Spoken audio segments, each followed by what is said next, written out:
Ольга Беркольц. Блокадная ласточка. Сквозь года и радости невзгоды вечно будет мне сиять одна та весна 42-го года в осажденном городе весна. Маленькую ласточку жести я носила на груди сама. Это было знаком доброй вести. Это означало «жду письма». Этот знак придумала блокада.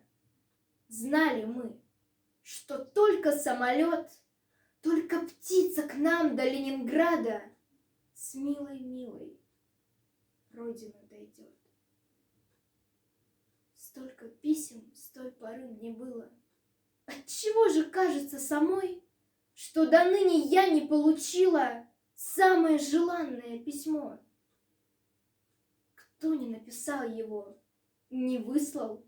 Счастье ли, победа ли, беда?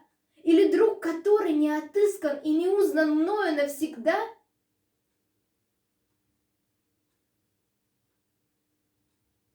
Или где-нибудь до ныне бродит то письмо, желанное, как свет, ищет адрес мой, не находит и, томясь, тоскует. Где же ответ? О, найди меня, гори со мною ты, давно обещанная мне всем, и даже той смешною ласточкой у осади на войне.